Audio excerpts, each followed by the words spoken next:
You're watching our 2024 presidential election coverage on Kingdom Radio.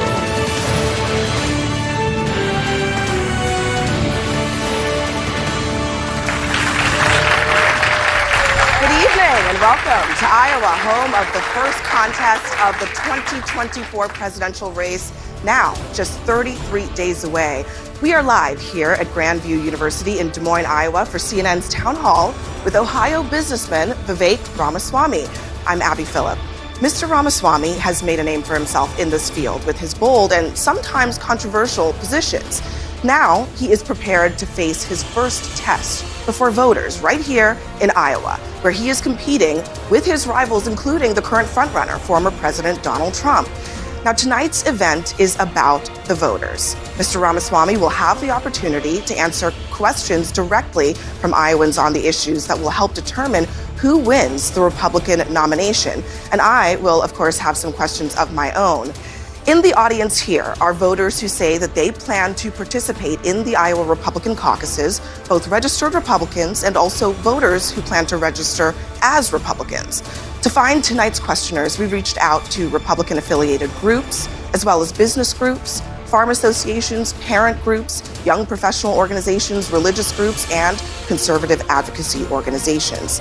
Guests of the Ramaswamy campaign and of Grandview University are here in the audience tonight, but they won't be asking questions. We have asked everyone here to be respectful to each other and to Mr. Ramaswamy so that the voters in this room and at home have a chance to hear from the candidate. Now, please welcome Vivek Ramaswamy. Good to see you. Hey, guys. Good to see you guys. I want to get right to the audience and bring in Simona Yentis from Clive, Iowa. She is self-employed and serves on the board of a Christian school in Des Moines. She's a Republican, but she says that she is still undecided. Simona? Thank you. First of all, welcome to Iowa and Merry Christmas from Iowa. Thank you. And thank you for really adding some important conversations to the campaign. So some local commentators refer to you as maybe the younger Trump, not a politician, which would place you running in the same lane as President Trump for getting votes. So other than being younger, how would you differentiate yourself from President Trump? So look, I appreciate that question, and I get it frequently these days on the campaign trail. It's not just being younger. I think we are reaching a new generation of voters in this country. We've been to most of the college campuses across this state, and I don't think that's something the Republican Party has done a great job of.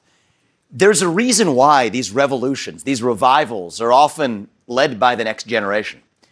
Thomas Jefferson was 33 years old when he wrote the Declaration of Independence. I'm an old man by comparison, actually, to Thomas Jefferson. And I will say this.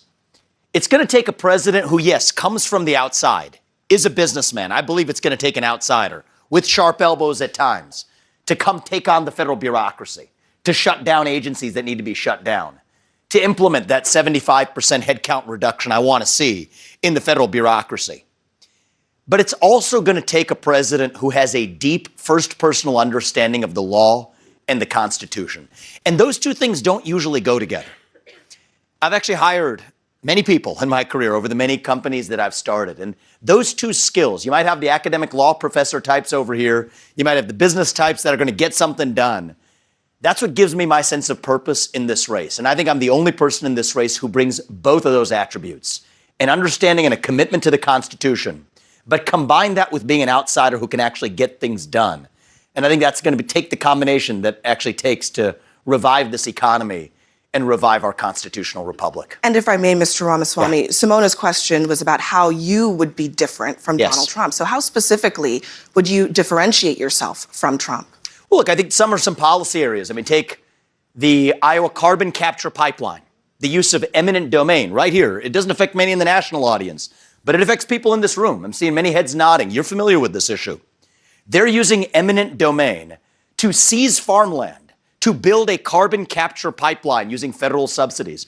I'm the only candidate in this field who has taken a clear stand in being against those kinds of policies, the unconstitutional use of eminent domain. So we can go into other specific examples, but it comes down to a commitment to the Constitution, a deep understanding of the Constitution, swearing an oath to the Constitution and keeping it, and combining that with being an outsider, and yes, reaching and inspiring the next generation of Americans. I think I'm the best person in this race to do those things, and that's why I'm in it. Let's bring in now Jacqueline Rickenaw. She's a healthcare IT manager from West Des Moines. She's a Republican who says that she's undecided. Jacqueline? Thank you. Welcome. Thank you. I'm going to switch it up.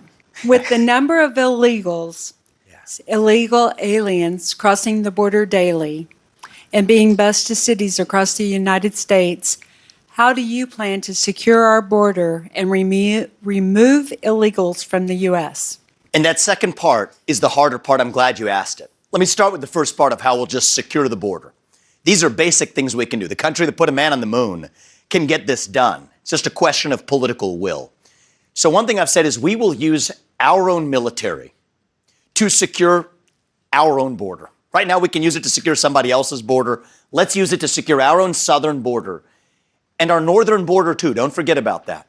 Our northern border has seen more illegal crossings this past year than the last 12 years combined.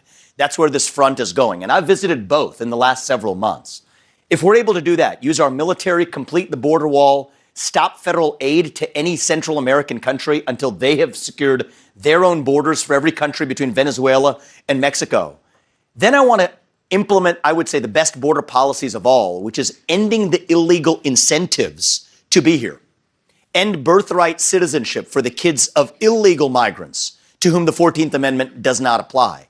End federal funding to sanctuary cities, using our own taxpayer money to pay effectively for breaking the rule of law.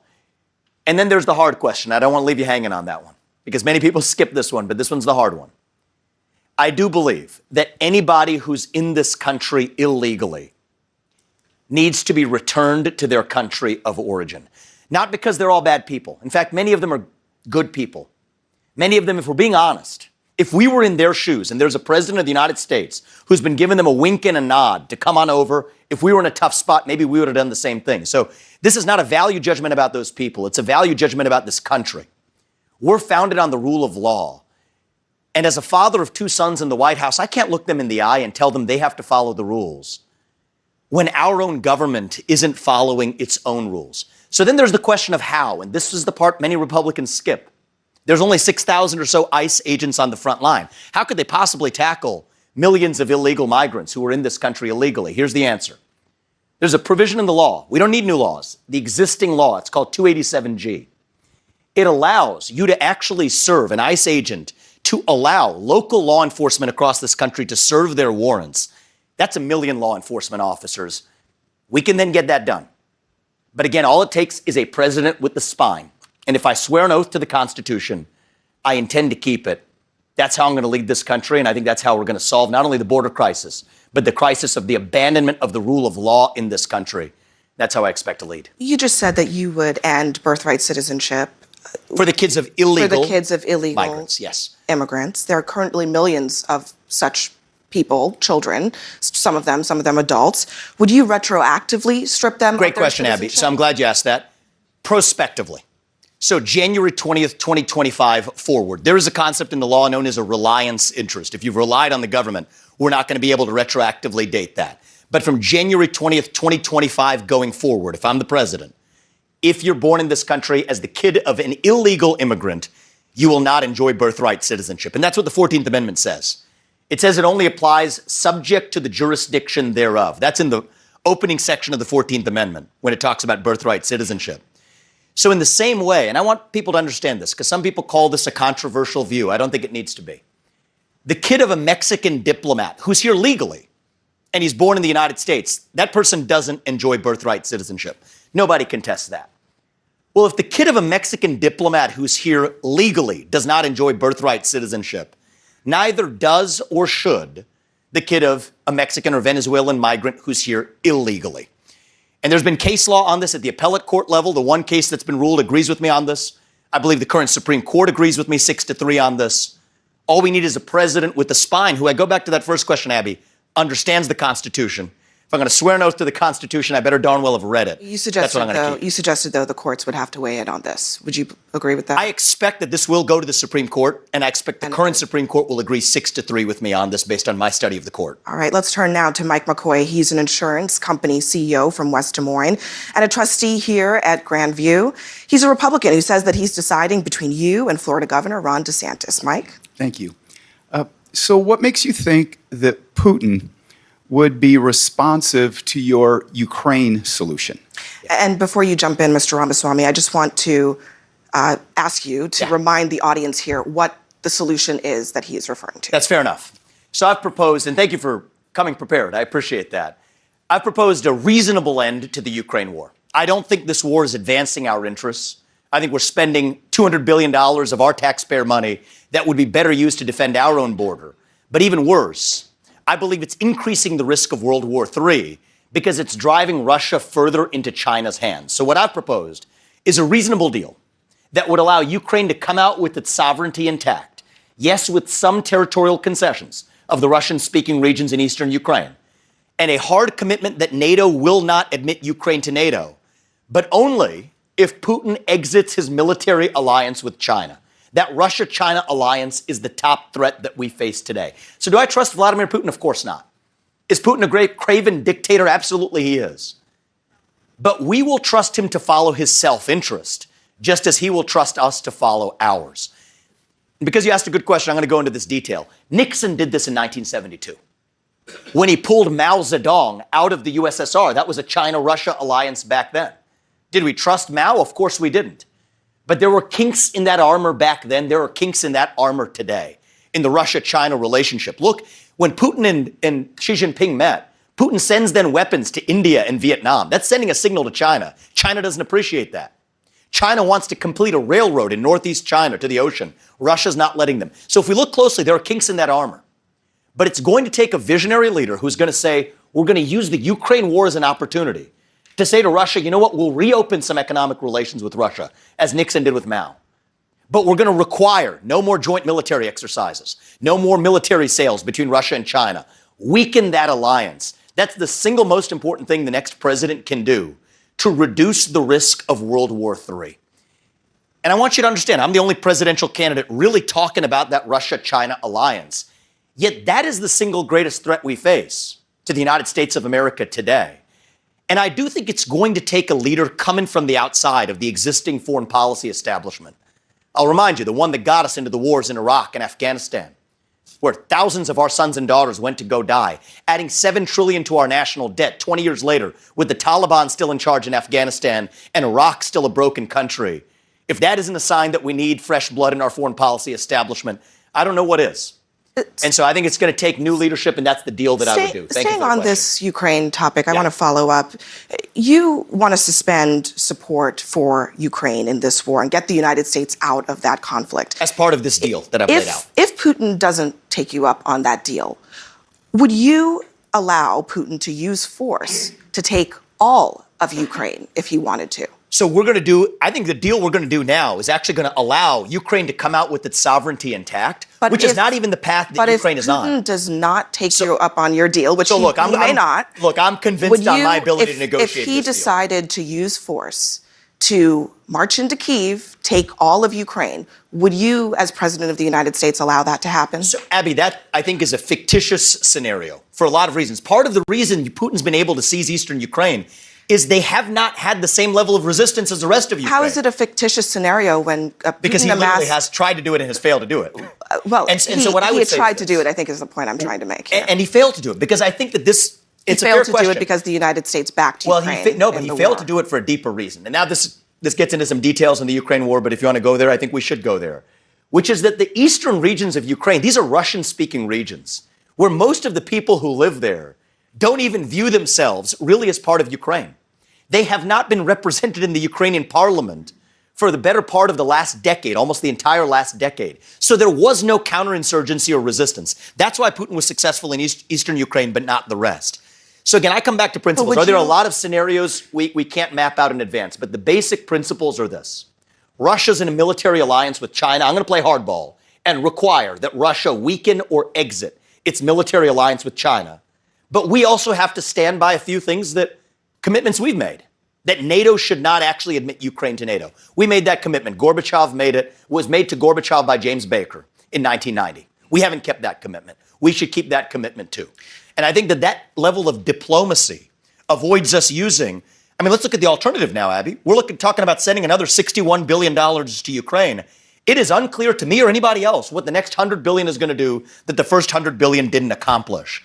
And so I don't think throwing bad money after bad is going to be the solution here. I do think diplomacy is the solution, but it's going to take somebody who is committed to advancing U.S. interests to get this done. So my foreign policy is avoid World War III, declare independence from China, and then focus on securing our own homeland, which we're not talking about. I want to get back now to our audience member. We have a question now from Nicole Ryback. She's from Des Moines and is a college admissions counselor. She says that she's currently registered as a Democrat, but now intends to switch parties and is planning to participate in the Republican caucuses and register as a Republican. She's undecided on which candidate to support. Nicole?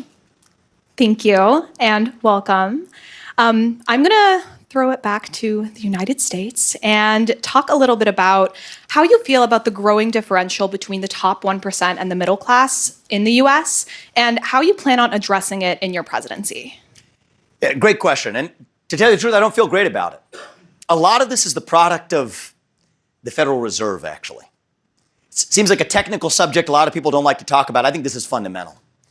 So the Federal Reserve has, since the late 90s, taken on the role of playing effectively God for the financial system. For a lot of that period, raining money from on high like manna from heaven. We've been skiing on artificial snow, and it's really flowed down through the top 1%.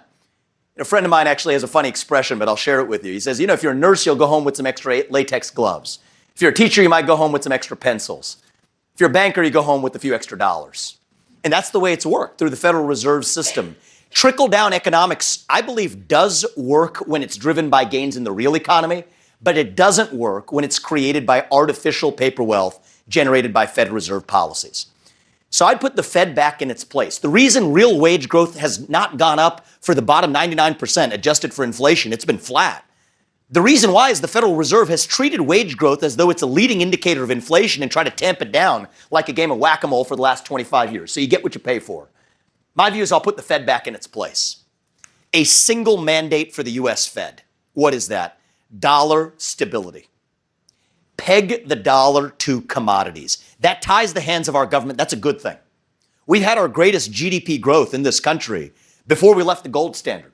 I think that's telling. So when the dollar is stable, that's how you actually help the bottom 99% in this country. That's how you see real wage growth.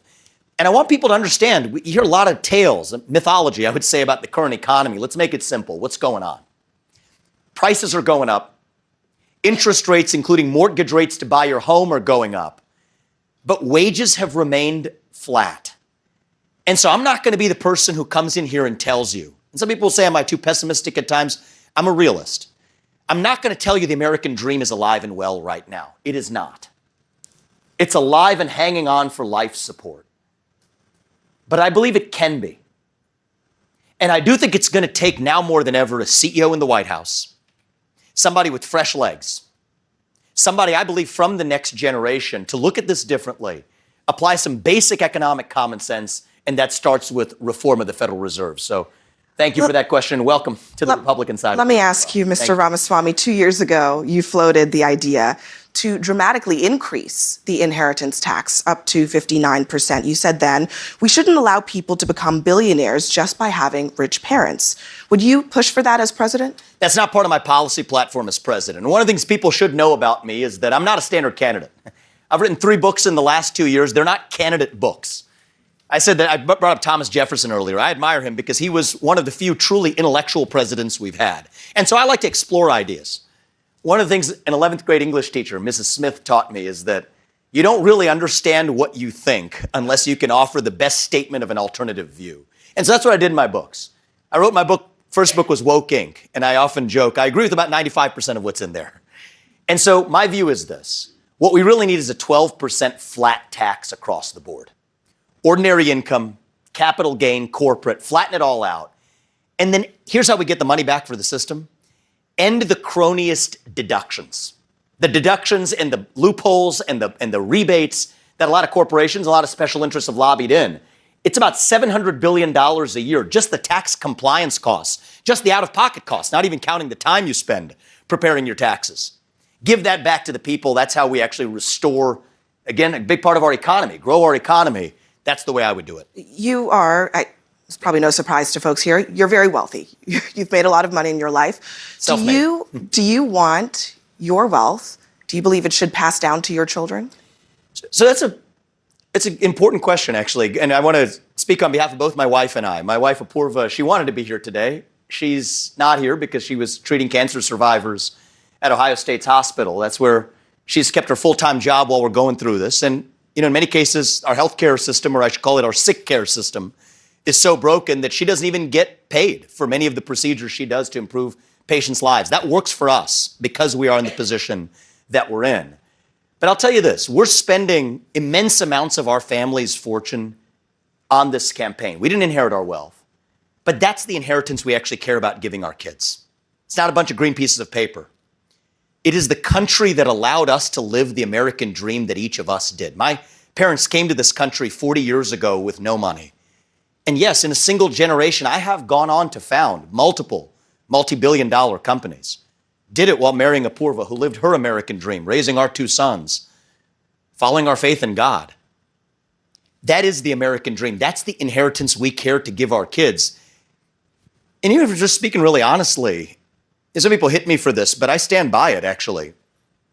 I've gone to college with people. When I went to Harvard, my dad was working at GE. He faced down layoffs under Jack Welch's tenure. We had a solidly middle-class upbringing with some ups and downs along the way. I went to school with kids who were the kids of billionaires. That was new to me. I'd never encountered that in my life until I got to Harvard College. And I'll tell you something, Abby, it's interesting. Many of them weren't happier for it.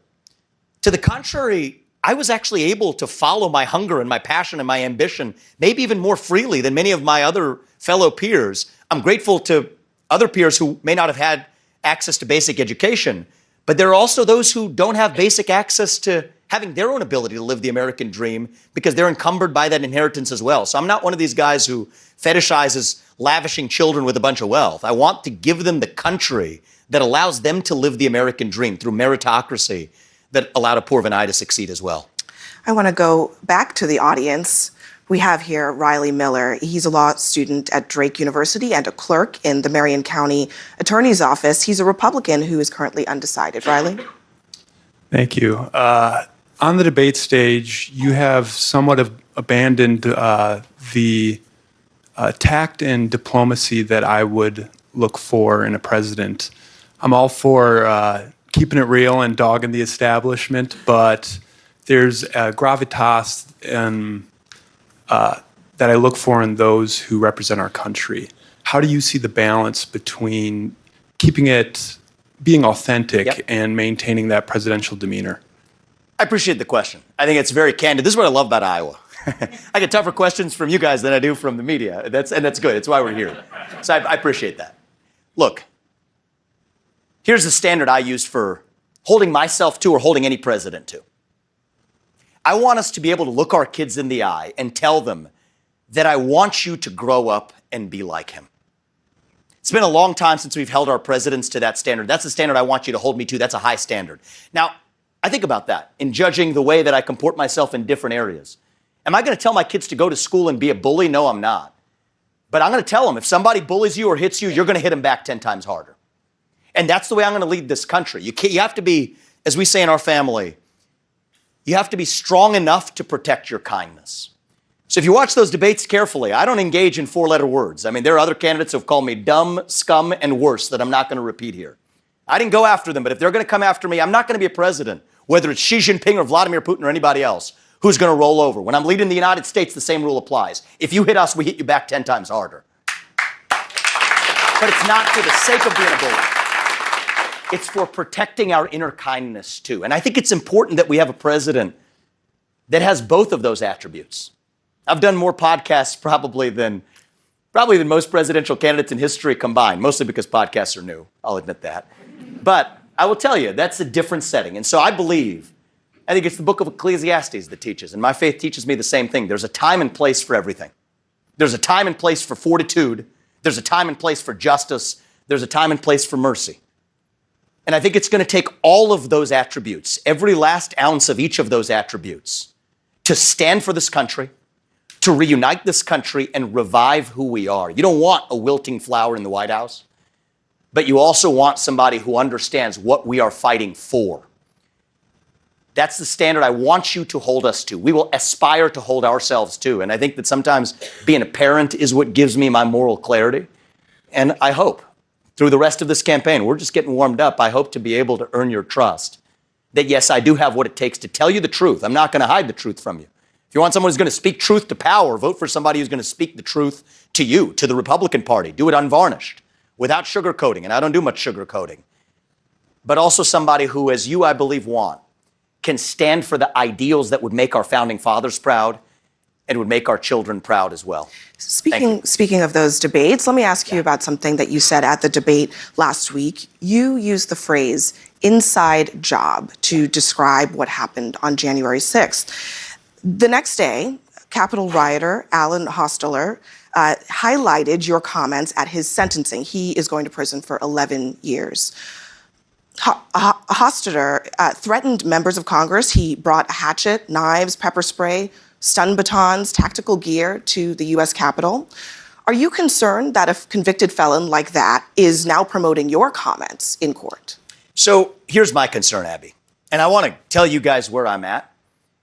If you had told me, it's close to 3 years ago that January 6, 2021 happened. If you had told me 3 years ago, back when I was a biotech CEO, not steeped in this world, I was just consuming passive media, but was focused on my world of developing medicines. If you had told me that January 6th was in any way an inside job, the subject of government entrapment, I would have told you that was crazy talk. Fringe conspiracy theory nonsense. I can tell you now, having gone somewhat deep in this, it's not. I mean, the reality is this. We do have a government, first of all, we have to acknowledge, that has lied to us systematically over the last several years about the origin of COVID-19, about the Hunter Biden laptop that we were told was false by 51 CIA experts and otherwise before we now know that it was true. You can go straight down the list, the Trump-Russia disinformation collusion hoax, all of it. Now we come to January 6th. The reality is we know that there were federal law enforcement agents in that field. We don't know how many. I think it's shameful. If I may finish just answering, this is really important. I'm going to go ahead and interrupt you here because I know the establishment doesn't approve of this message. I know this, but we should be able to talk about this. You're saying that there were federal agents. This is important to talk about. You are saying there were federal agents in the crowd on January 6th. Yep. There is no evidence that there were federal agents in the crowd on January 6th. So why, before Congress, when pressed on what the number was, they didn't say there were none. They just couldn't say how many there were. So you're saying that that you have not seen any evidence that there were. We've seen multiple informants suggesting that there were. We know people were FBI informants who were asked to Is there any evidence? May I just finish this and you can come back and question me? Let me clarify. I know this is very uncomfortable for you. I'm going to clarify my question. I know this is an uncomfortable issue for many people, but we have to do the truth here. I'm going to clarify my question because I want to make sure that you understand what I'm asking. I understand this deeply. And I told you, I was with you 3 years ago. I'm not there now. Where is the evidence? Yes. Where is the evidence that the government had a plot, let's do this. An inside job? But no, I'm going to tell you what an inside job is because I'm not violence on January 6th. I'm not going to let you put words in my mouth. I'm going to put my words in my mouth, and I'm going to tell you what I mean by that. Where is the evidence that the government was involved in planning or executing January 6th? So I'm going to give you hard facts, and if I may, Abby, I know this is going to be a little uncomfortable. But we're gonna go through this, and you can push back on it after that. And you can push back on that. And let's do this fairly. Why did they suppress footage of now what's been released? 200 hours of footage of shooting rubber bullets into that crowd, shooting tear gas into that crowd. You didn't see that before. You saw what the response was to that. Now you see footage coming out of actually rolling out the red carpet for Capitol Police allowing people in, again, right through the front door. The vast majority of the footage evidence should have been released before, Abby. Mr. Ramaswamy, the vast majority of the footage shows police officers being overrun and I want to talk about one more by case. violent this is really important. rioters. That's I'm going to give you some hard facts. Of it shows. So here's what entrapment is. Cherry pick. I'm not cherry picking. If I may finish, Abby. I'm not cherry picking. Examples. To the contrary. To the contrary, you know who cherry picked examples. You know who cherry picked? The government. That is what happened. The government cherry picked 12 hours of footage when there was 200 hours of footage. So cherry picking was the government, not me. Release the whole thing. And let me just finish one thing, too, because this is super important as a topic. So when I think this is a civil libertarian issue of our time. When we are Gretchen Whitmer's kidnapping. I want to be really clear on this, because it's the same issue in the same FBI, same even part of the FBI. 3 people who were in an alleged plot to kidnap Gretchen Whitmer were acquitted at the end of trial because it was entrapment. That is, government agents put them up to do something they otherwise wouldn't have done. They gave them credit cards with spending limits of up to $5,000, encouraged them to buy munitions, plan something they weren't otherwise willing to plan. So much so, and I want people at home to know this, especially CNN viewers to know this, is that one of the jurors went to those defendants and apologized afterwards, gave him a hug, apologized, seeing what the government had put a poor guy up to who had to go to some Mexican restaurant across the street to get hot water. These people were exploited with credit cards up to $5,000, FBI agents, putting them up to a kidnapping plot that we were told was true but was entrapment. Same thing with the Capitol Police, people letting them in freely. Many of those people then being charged. Ramaswamy, look, the government cannot put you up to do something and then charge you for it. Look, that's wrong. I don't want to have That's wrong to the left or the right. I don't want to have to. I don't want to have to interrupt you. I really don't. But I don't want you to mislead the audience here or at home. I think they've been misled by the mainstream media. 14 people. The mainstream media has misled them. 14 people were charged in that plot. A majority of them were convicted. I said 3 of them were acquitted on grounds of entrapment.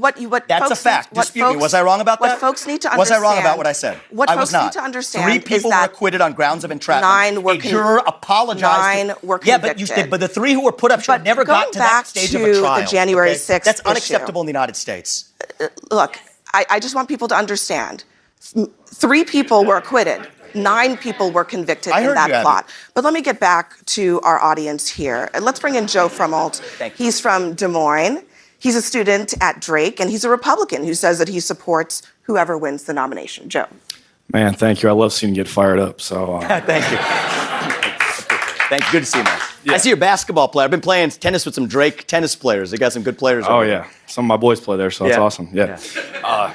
The biggest question about your legitimacy as a candidate has been your age. You know, I was a 22-year-old college kid. I love the idea of having younger candidates in office, but how has this been a challenge for you? Yeah, look, it's been a big challenge. I mean, frankly, most caucus goers are 3-4 times your age. Let's be real about that. And I want people like you to come out to the caucus, and we're going to college campuses for that reason. One of the things I want people to understand, what I see when I go to college campuses, I think actually many Republican candidates are scared of facing off with your generation, actually.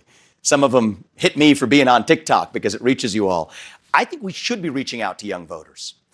What I see isn't a base of young voters who's against our shared values. I see a lot of peers in your generation and our generation that are lost, hungry for direction, right? The left will prey on that vacuum with race, gender, sexuality, climate. I'm not going to blame them. I'm going to blame the Republican Party. We've gotten lazy just criticizing that vision without offering our own vision. Individual, family, nation, God. Yes, I said the G word. That beats race, gender, sexuality, and climate if we have the courage to actually stand for something. And so I believe that your generation, I believe that we're at a tipping point. And there's a reason. I've talked about Thomas Jefferson. He was 33 when he wrote the Declaration. He also invented the swivel chair while he was at it. Think about that founding spirit. We're the pioneers. We're the explorers in this country, the unafraid, the people who nobody and no government dares to stop. That's who we are as Americans.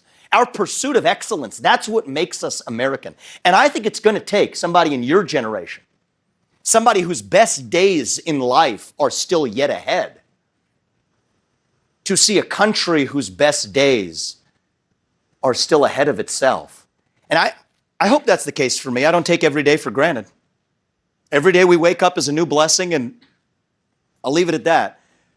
I don't take tomorrow for granted, but I hope my best days are still ahead of me. And I think as a leader, I reject this narrative that we have to be that nation in decline, that we have to be ancient Rome. What's your name again, sir? Joe. Joe, I think our nation, like you, is actually a little young. Going through our own version of adolescence. Figuring out who we're going to be when we grow up. And when you view it that way, it all makes sense again. To me, it does.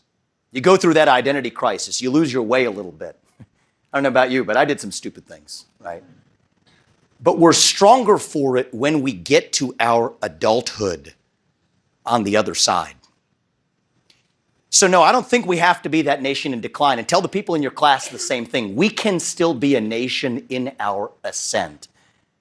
If the people of the last 25 years got us to where we are, maybe we try something a little different.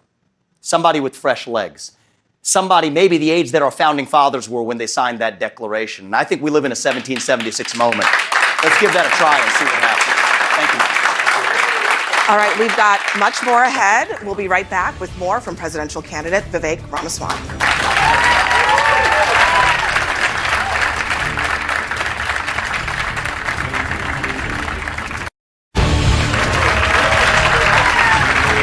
Welcome back to Iowa and CNN's Town Hall with Republican presidential candidate Vivek Ramaswamy.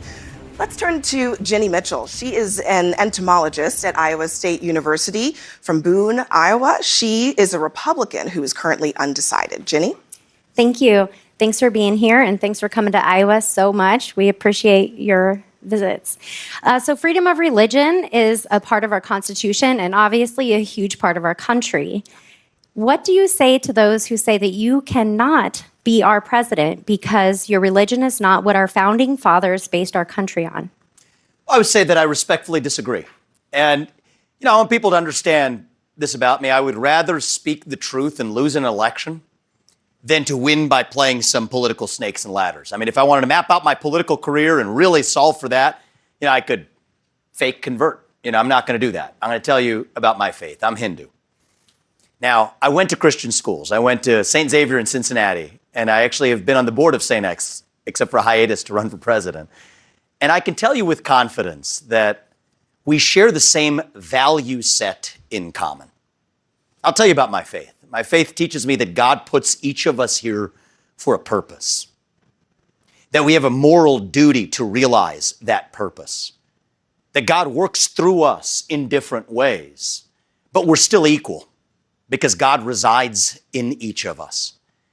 Now, I had what you would call not a traditional upbringing, but probably a very traditional upbringing, right? My parents taught me family is the foundation. Marriage is sacred. Divorce isn't some option you just prefer off a menu when things don't go your way. Abstinence before marriage is the way to go. Adultery is wrong. That the good things in life involve a sacrifice. Now, are those foreign values in this country? I know it could look that way at times. You turn on the television, go to the movie theater, your local DEI training at a company or what they're teaching your kids in schools. That could seem a little unfamiliar. I don't think it's unfamiliar to most of us. I think those are the same Judeo-Christian values that I learned at St. X. When we get to the 10 Commandments, what do they say? There's one true God. Don't take his name in vain. Observe the Sabbath. Respect your parents. Don't kill. Don't lie. Don't cheat. Don't steal. Don't commit adultery. Don't covet. That's when it hit me. We share the same value set in common. There's another core teaching in my faith, which is that we don't get to choose who God works through. God chooses who God works through. So we get to the Old Testament a little bit further along. We get to the book of Isaiah. I don't know if many of you are familiar with that one. God chose Cyrus, a Gentile all the way in Persia, to lead the Jewish people back to the promised land. And so, yes, I believe God put us here for a purpose. My faith is what leads me on this journey to run for president. My gratitude to this country is what leads me. And even when we think about the founding fathers, I'm a fan of history, okay? I talked about Thomas Jefferson earlier. We'll stick to Thomas Jefferson. He was a deist, actually. Let's be honest about it. The left wants to rewrite our history and tell you he was a slave owner, an evil man. No, I reject that. But we're not going to have anybody rewriting our history. Thomas Jefferson was a deist. He made the Jefferson Bible. You know how he did it? He didn't believe in all the parts of the New Testament, but he took a blade, razor blade by hand, glued it together, and that made the Jefferson Bible, which we have today. John Adams wrote letters to Thomas Jefferson, actually became something of a Hindu scholar after he left. And so I think it's important to see our founding fathers three-dimensionally, not the way that they've been rewritten post-1990 either. And so yes, would I be the best president to spread Christianity through this country? I would not. I'd be not the best choice for that. But I also don't think that that's the job of the U.S. president. But will I stand for the Judeo-Christian values that this nation was founded on, that I was raised in, even in the Hindu faith? Yes, I will. You're darn right I will. And as a young person, picking up on that strand from earlier, I think it's my responsibility to make faith and patriotism and family and hard work cool again in this country. I think they're pretty cool, and I think that's my job as your next president. And back to the First Amendment, we will stand for religious liberty in a way that neither Republicans nor Democrats actually have. That's what the First Amendment says. You get to practice your faith. Every pastor in this country gets to do his job without the government getting in their way. That's what I'm going to keep as the president. Thank you. Thank you very much. Let me ask you about a little bit of news. The Supreme Court announced that it would hear a case this term that could potentially restrict access nationwide to a widely used abortion drug called mifepristone. You oppose abortion, but do you believe that the court should limit the distribution of this drug nationwide? So I think this is a question, it's the job of the Supreme Court, who would have ever thought, to judge the law. This is a case about administrative law, actually. This is less about the abortion question, and it's more about, did the FDA exceed the scope of its statutory authority when it approved mifepristone on an emergency basis?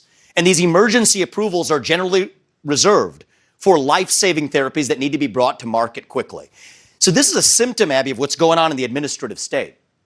The people who we elect to run the government, they're not even the ones who actually run the government right now.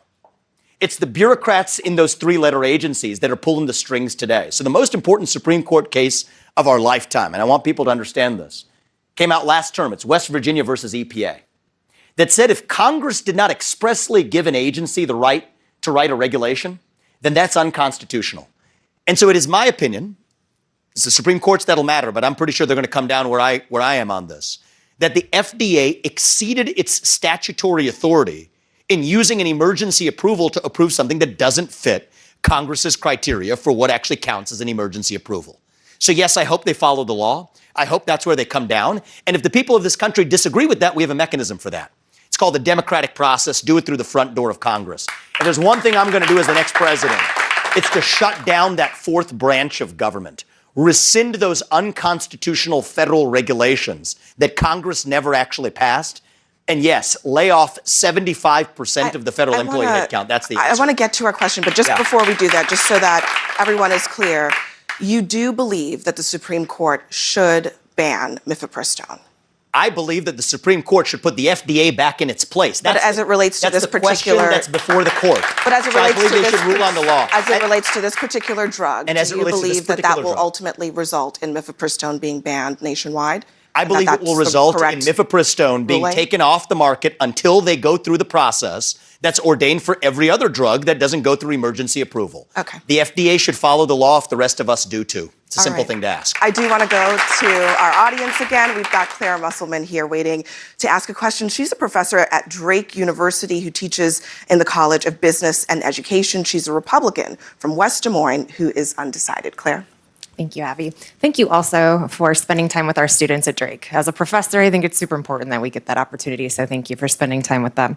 As president, what specific strategies would you implement to promote diversity and inclusion in leadership roles within both public and private sectors? How do you plan to support the advancement of underrepresented groups, including women, in these areas?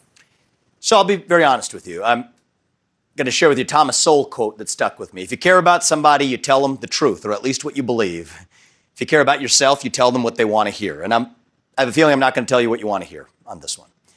So I think the diversity, equity, inclusion agenda has been abused. In the name of diversity, we have, at many of our universities, totally sacrificed diversity of thought.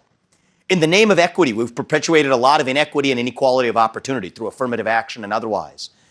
In the name of inclusion, we've created a new culture of exclusion where certain points of view aren't welcome.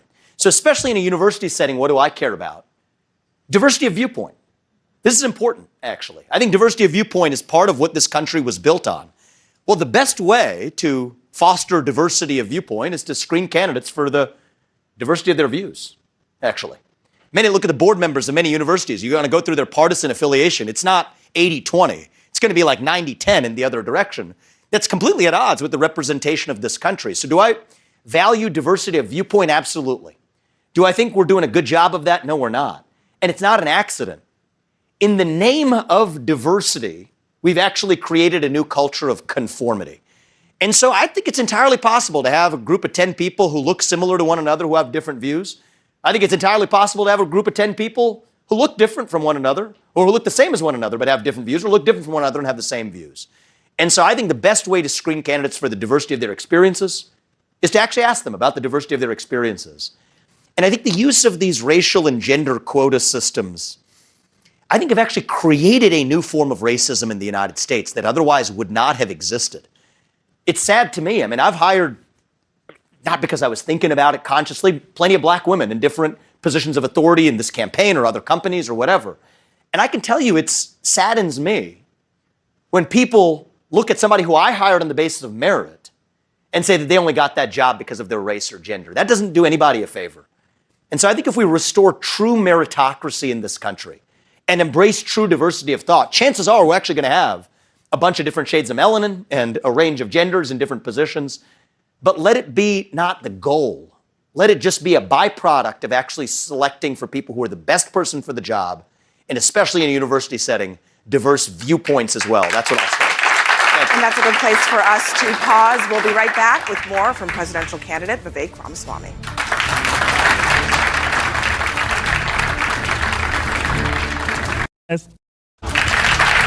Welcome back to CNN's Town Hall with presidential candidate Vivek Ramaswamy. Let's go straight to the audience. We've got Rhonda McCoy here. She's a retired French professor from West Des Moines. Rhonda is a Republican who is undecided in this primary. Rhonda? Good evening. Thank you for being here. Bonsoir. You bet. What is the most important or interesting thing you've learned about Iowans during your travel through the state? I've learned a lot. I think one thing I share in common with Iowans is a level of candor, actually. Everybody told me about Iowa nice. That's what I was told before I came here. What I've actually found is Iowa candor. And I appreciate that because that's the true form of nice. You know, this is the 10th event we're doing today, actually. So we've done 10 events like this across the state. And I found that people appreciate that. We're visiting, they call the full Grassley. You visit all 99 counties. We're doing that times 2, actually, going in this year period. And it doesn't feel like work to me, actually. Feels like we're having open conversations. I find that they don't appreciate pre-canned speeches.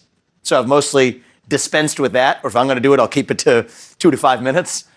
I find that they actually appreciate and relish open conversation and candor. I think that's one of the things that surprised me most. The other thing that I think that surprised me was somebody told me this. We ran the Des Moines Turkey Trot. We were here on Thanksgiving. And as I was running, somebody wished me good luck. And then she said, but you know how to spell luck, right?